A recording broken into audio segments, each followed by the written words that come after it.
I see the ultimate nature of consciousness as vast and limitless. It's a vibrating, loving awareness that exists beyond time and space.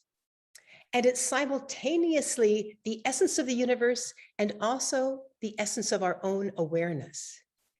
And you asked, what is its function?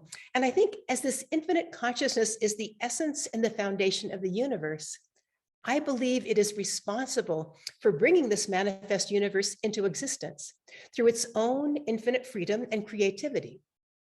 And this is part of its way of getting to know and experience all aspects of itself.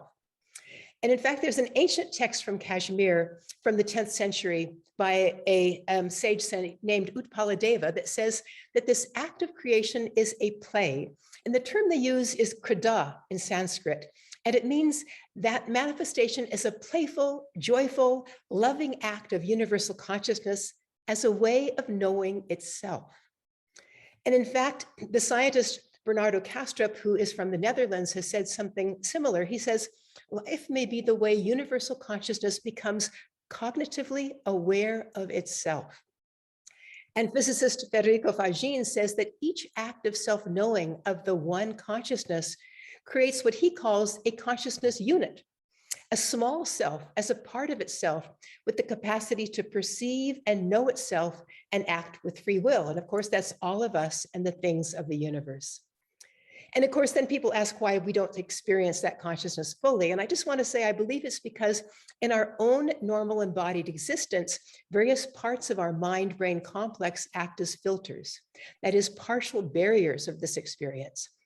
For example, there is considerable research now that John Vervaeke may talk about as well, about the default mode network in the brain, including the medial prefrontal cortex, the posterior cingulate cortex, which creates the narrative in our mind-brain complex of who we are and how we relate to the world. And I believe these stories fill much of our awareness during the day, filtering out those other experiences of vastness. And in fact, there are research studies by Judson Brewer and Roland Griffiths and others that show that when the default mode network's activity is reduced in meditation or with mind-altering substances like psilocybin, a more expanded awareness is experienced, as well as a sense of interconnectedness with others and with the universe. And this is often described as a mystical experience of oneness, joy, and absolute love, with our identity with the small self seeming to dissolve and only one vast self remaining. So in concluding, I would say, according to this view, the brain and its sense organs are not the source of our mental experience, but they act as a receiver or a filter, and they typically reduce the extent of information we experientially receive from that vast consciousness, which I believe is our essence. Beautiful. A very spiritual answer from a scientist. So. And Swamiji, do you want to talk a little bit about your perspective and your tradition's perspective? Thank you, Scott. And if I were to put it in one word, I would say that, what she just said just now. But I'll put it more or less the same thing from a different perspective and different language. So we can start with the function of consciousness, and that would be illumination, revelation, experience itself. So what does consciousness do? It reveals itself and it reveals everything else. So there's a Sanskrit word for that, prakasha, which is also the Sanskrit word for light. So light is often a metaphor. We don't mean that consciousness is a material light, but it's somewhat like light. For example, if you switch on a light, it reveals everything in a dark room, and it reveals its own existence also. Exactly like that, consciousness reveals everything in our life. If you just think about it, our life is basically the illumination of consciousness illumining things. So whether in different modes, whether we are seeing or hearing or smelling or tasting or touching, or thinking or remembering or desiring, or the sense of self, all of that, these are experiences. And all experiences are nothing but this illumination, consciousness illumining objects. And these objects may be external objects like a computer or a flower or a person out there, or it could be internal objects. Internal, I mean internal to the mind, first person experiences of thoughts, feelings, memories. All of these are revealed by consciousness. So consciousness plus an object is experience. Professor Vervaeke, how about your perspective on subjective versus supposedly objective explorations of consciousness? So I come from a generation, it's the newest generation of cognitive science that wants to challenge that framework fundamentally. Mm-hmm. The Cartesian framework that reality is divided up exclusively and exhaustively into the subjective and the objective is extremely problematic. And the whole tradition following from Descartes has revealed how problematic that is. If you get the idea that there's a subjectivity that is completely distinct and separate from an objectivity that is also completely distinct and separate from an objectivity, there is no way to reconnect them. There's no way to reconnect them. You are left with an absolute skepticism, an absolute solipsism.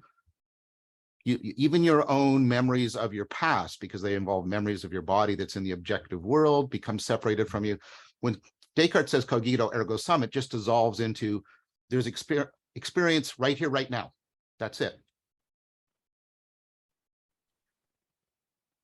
Think instead of thinking of the mind in here, inside the subject, and there's a world of objects, I want you to think of other kinds of relations that are supposed to bridge between them. There's the epistemic relation of truth. And we of course are mistaken if we say truth is objective or subjective. Truth is precisely that which would relate the objective and the subjective together. Because if it doesn't do that, it wouldn't be knowable truth, et cetera, et cetera. And I won't go into that argument. A lot of people have been pursuing it. I want to try and give you an analogy of this. The adaptivity of an organism, an important biological feature in Darwinian evolution. Is the adaptivity in the organism? Does the great white shark possess adaptivity? No, because if I put it in this Sahara Desert, it dies. Is the adaptivity in the environment? That doesn't make any sense. Environments support many different kinds of creatures. Where's the adaptivity? It is a real relation, a transjective relation between the organism and the environment. Look at this bottle. We often talk about the mind grasping things. Is the graspability in the bottle? No, because an ant can't grasp it. A paramecium can't grasp it. Is the graspability in my hand? No, I can't grasp Africa or E equals MC squared. I mean, physically grasp. The grasping is in a real relation of mutual shaping and mutual fittedness between my hand and the object. It's an affordance for action. This is Gibson's idea of perception. Perception is about affordances. And affordances are not in me, and they're not in the world. They are properly between me and the world. And that's how awareness works too. That's the intentionality that is so central to consciousness. I'd love to move on to talking about meditation, because it's something each of you have touched on a little bit in your work and your personal experience, and just ask how can we work with consciousness through meditation and contemplation and even what we call mystical experiences. I recently saw that science even has something called a mystical experience questionnaire, like 30 questions. I've used it. To define. I've used it in an experiment. Yeah, maybe you could start. Professor Vervaeke, about the role of meditation, contemplation, mystical experiences in probing consciousness. I think you can study these experiences in a way that helps be very careful about what it is they can tell us, how they can provide us knowledge, which is one thing, which is very different from how we can train them to become wiser. And those aren't the same thing. Knowledge is about evidence to establish truth, right?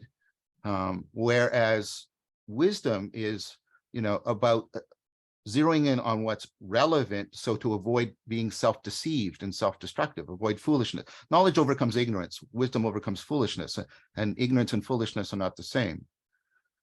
Now, why am I saying all that? Because I think it's you have to be very, very careful of concluding about that you've acquired a certain kind of knowledge from an altered state of consciousness because of the pluralism problem. The pluralism problem is that, right, people will go into these experiences and come out with different descriptions. This is Katz's sort of critique. Like, you can study, people will go into experiences and they'll come out of this and they've had this profound mystical experience, and they'll say, I experienced everything as one, and now I know there's a God. And people will come out of this and say, I experienced everything as one, and now I know there's no God. And believe me, I can give you lots of reports like that, where there's all kinds of variation. And so you have to be very, very careful about what is actually shared and what isn't. I think what's happening in these mystical experiences, I think there's very good objective evidence that it gives people two important components of becoming wiser. These mystical experiences tend to make people they find more meaning in their life. That's the experience. That's the study we ran. It's a simple study. I would have thought that people had done this before. Apparently not.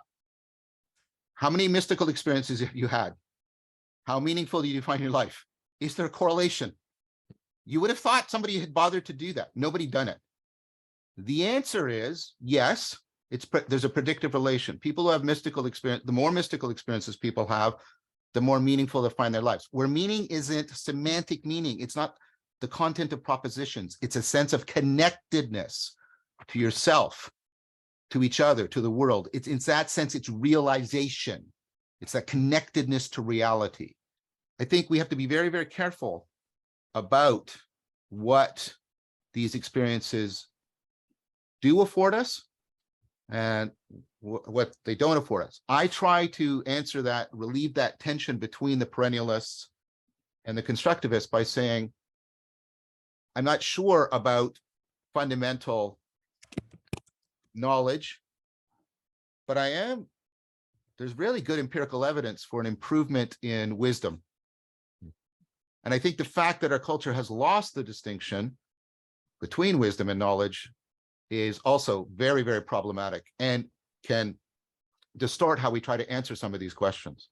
The question that is often asked by great meditation teachers to their students to help them see their essential nature as awareness. And again, I love the idea that John just used of the frame, whether it's the frame of our glasses and the fact that we don't see it. But I think what they're trying to get people to do is to shift their frame of seeing only the contents of their consciousness as their awareness versus actually recognizing that there is awareness that's pouring out of that point of awareness within them and that actually make it broader. And of course, that question that we all know is, who am I? And it's that way of helping them see the difference between pure awareness and contents of awareness. And as Swamiji would tell us, it's often called Atma Vichara in Sanskrit. So in answering the question, I would say that typically when we don't recognize our pure awareness as the essence of who we are, we say things like, I'm happy, I'm sad, I'm confused, I'm fat, I'm thin, identifying obviously with our emotions or with the qualities of our body. And what I found is that when we keep turning to our question of who am I and say to ourselves, who had that experience? Or in that experience, where were you? Where was I? Where is that I located? We begin to see that the I isn't the body and it's not the content of our thoughts, but that awareness is always there behind those contents. And I found that that was a very powerful exercise for me to begin to do myself in my own practices, to begin to see that truly there was this awareness that has no content per se that was shining outward. And of course, as soon as I try to say the word awareness, I've made it into an object. And so I have to even try to keep going back to who is that I. So I think that that is one very powerful way that I'm sure Swamiji uses and many other people use in trying to help us recognize, do a different frame on who we really are. We are aware of the contents of our mind, thoughts, feelings, emotions, perceptual inputs from the sense organs. All of that comes into the mind. And that which experiences the mind by our principle, the seer and the seen must be different, must be in some sense distinct from the mind.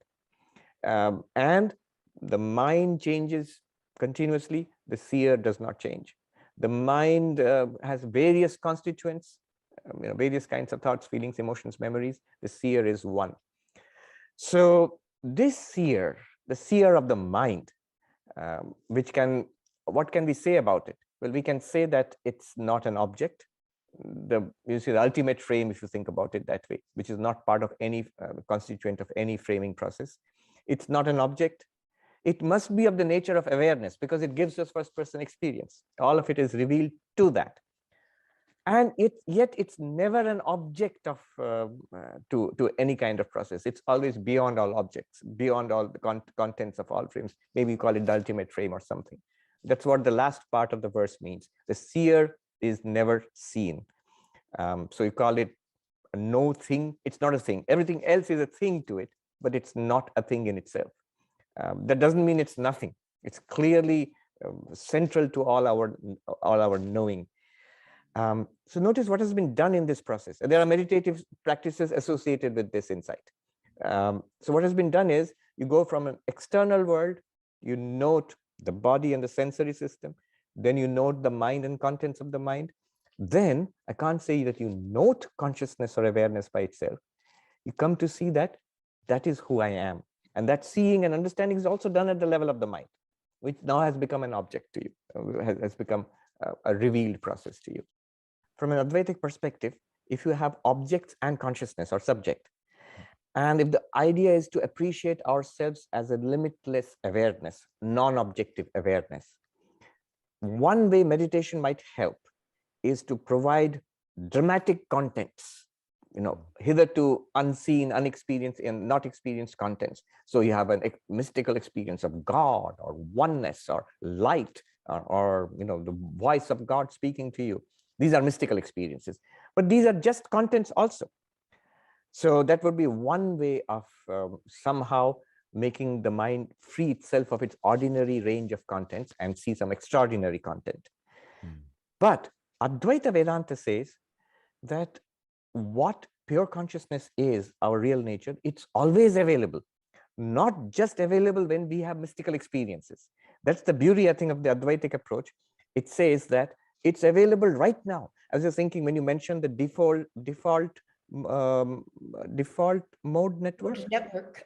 Yes, default mode network, and how you suppress that by psilocybin or meditation or something, and then you get extraordinary experiences. Advaita would say, even when the default mode network is working in high gear, you as pure consciousness are available. It would object to the terminology of a pure consciousness event. What Advaita would say is that you have suppressed objects presented to consciousness to such an extraordinary extent for a while that you thought you had a pure consciousness event. But pure consciousness is not an event. It's that to which all events appear and which reveals all events. And so the way to appreciate yourself as pure consciousness would not be to generate various kinds of mystical experiences. You could do that. That would be a wonderful way. But also to see that it's constantly, all the time, choicelessly available to us, and that's what we are.